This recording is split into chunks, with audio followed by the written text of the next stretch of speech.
Ladies and gentlemen, thank you for standing by. Welcome to the Stonemor Partners 2014 second quarter financial results conference call. During the presentation, all participants will be in a listen-only mode. Afterwards, we will conduct a question-and-answer session. At that time, if you have a question, please press the 1 followed by the 4 on your telephone. If at any time during the conference you need to reach an operator, please press the star followed by the 0. As a reminder, the call is being recorded Friday, August 8, 2014, and I'd now like to turn the call over to John McNamara. Please proceed. Thank you, James. Good morning, everyone, and thank you all for joining us to discuss our 2014 second quarter financial results. With us on the call this morning are Tim Yost, Chief Financial Officer. Before we begin, as usual, we would like to remind you all to take note of the cautionary language regarding forward-looking statements contained in the press release. Any forward-looking statements made on this call are not guarantees of future performance, and we disclaim any obligation to update such factors or to announce publicly the results of revisions to any of the forward-looking statements to reflect future events or developments. Furthermore, given the provisions of the SEC's Regulation G, which limits our ability to provide non-GAAP financial information, we are only going to discuss non-GAAP financial information which is provided in the earnings release and is therefore reconciled to comparable GAAP financial information. The full earnings release can be found on our website at www.stonemor.com. And with that, I'll turn the call over to Tim Yost. Go ahead, Tim. Thank you, John, and good morning, everyone. Larry Miller, who's typically on the call with me, isn't available today, so I'll be on my own. That being said, it has been an incredibly busy quarter. We completed 3 significant transactions that will continue to shape the company well into the future. First, we received a $130 million commitment from a private investment fund who invests specifically in MLPs.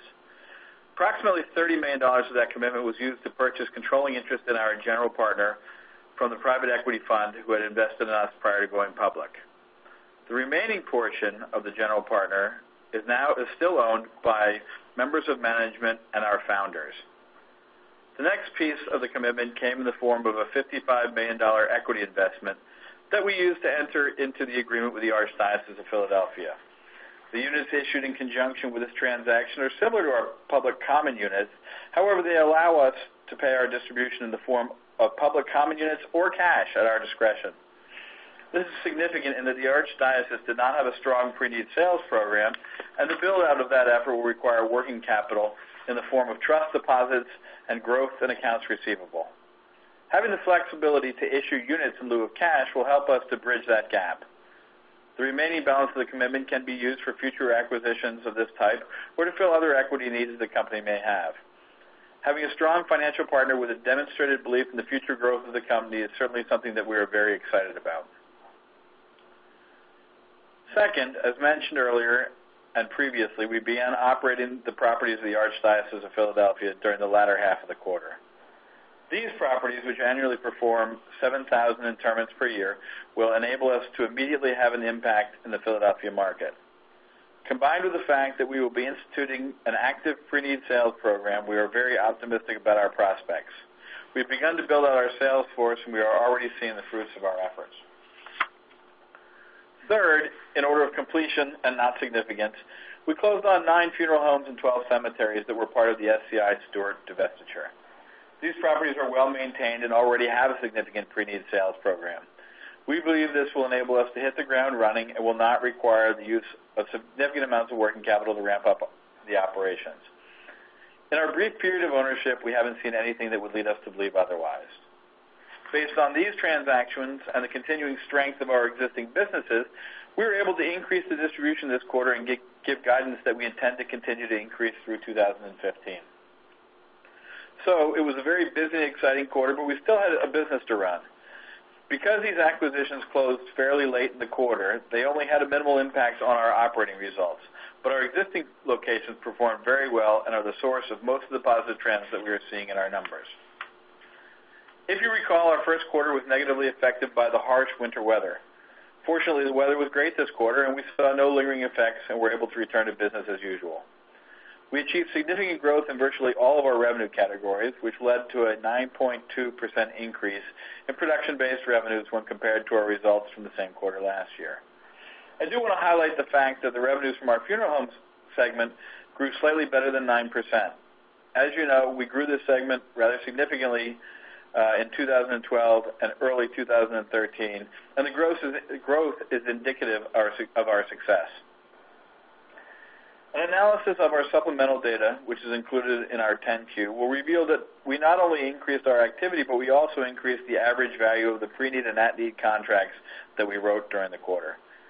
In fact, the value of our average contract increased by 2.5%, and we sold almost 28% more interment rights. We monitor interment rights closely as it is a sign of growth and our ability to generate future business through the sale of associated cemetery goods and services to our families. Our revenue increase resulted in an increase in adjusted operating profits of 4.4%. As you know, we focus a lot of our efforts on generating distributable free cash flow. Last year, during the second quarter, we received a cash legal settlement which enhanced our results. This item positively impacted distributable free cash flow by $11.9 million during the second quarter of 2013. So in order to compare our operating results, you have to exclude that amount from last year's numbers. Based on that, we generated 18.5% more distributable free cash flow this quarter than the corresponding quarter last year. So in summary, it was a very busy quarter which generated not only really good current results, but also helped to position the company for significant future growth. The addition of a strong equity sponsor who provided a new source of equity to both finance the Archdiocese Philadelphia transaction and acquisition capital to continue to grow our business helps to provide for future stability. In addition, the locations that we added through 2 significant acquisitions have helped us to fill out our existing markets and gain significant operating mass in our home city of Philadelphia. We were also pleased to be able to increase the distribution and provide guidance that we intend to continue to do so. Operator, I'd now like to turn it over for questions. Thank you. Ladies and gentlemen, if you'd like to register a question, please press the 1 followed by the 4 on your telephone. You'll hear a 3-tone prompt to acknowledge your request. If your question has been answered and you would like to withdraw your registration, please press the 1 followed by the 3. If you're using a speakerphone, please lift your handset before entering your request. Again, please press 1-4 to register questions by telephone.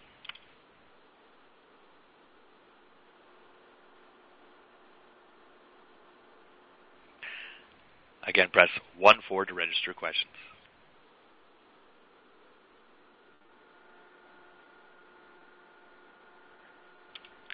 So there are no questions from the phone lines at this time. Well, Operator, I want to thank everybody for joining us on the call today.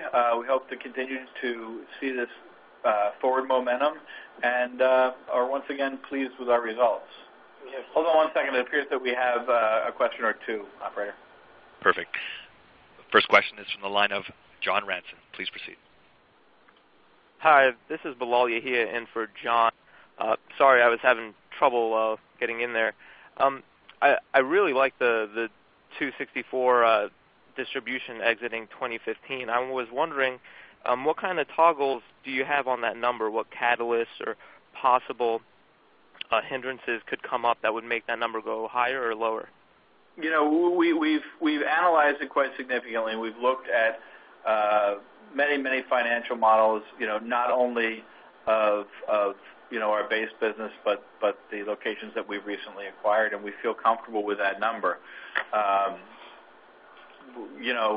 The one great thing about our business is it's phenomenally stable, and long-term prospects are reasonably easy to gauge based on historic results. So, we provided that guidance with the comfort that we can accomplish it. That's fair. And then I guess I just had a quick question on the SCI assets that you guys purchased. I know the Archdiocese deal is a pretty handsome deal, but some of your peers are already seeing the benefits of an atypical acquisition in the form of those SCI assets. Can you just speak a little bit more deeply on what you're seeing from those and maybe potential upside from there? Sure. The reality is that we didn't acquire them until the first week of June, which is really late in the fiscal quarter for us. So as I mentioned on the call, they didn't have a very strong impact on our business. And to be quite honest, I'd be a little bit reticent to speak as early on in the process as we have, But that being said, clearly we did a lot of due diligence around the properties. We've toured them all. They're all in fantastic shape. The employees are ready and eager to go. I haven't seen enough of the results to be able to speak intelligently about it, but there is absolutely nothing that we are seeing that would lead us to believe that our models are anything other than conservative, actually. All right, great. And then maybe one final one. Are there any potential other one-time items out there that could impact your balance sheet in the future, maybe that we hadn't considered? Potential one-time impacts that could hit our balance sheet in the future. I mean, nothing's coming to mind. We have no planned irregularities at this point. Yeah, maybe I should clarify. Any maybe seasonal impacts, anything on the horizon that you think could stray you away from your historical norm? No. Again, anybody who follows this industry and our business in particular know that demographics are certainly on our side.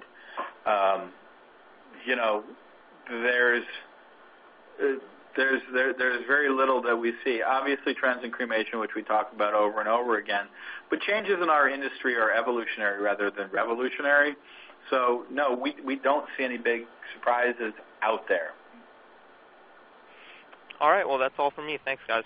Sure, thank you. Ladies and gentlemen, press 1-4 to register questions. Our next question is from the line of Brett Gassaway. Please proceed.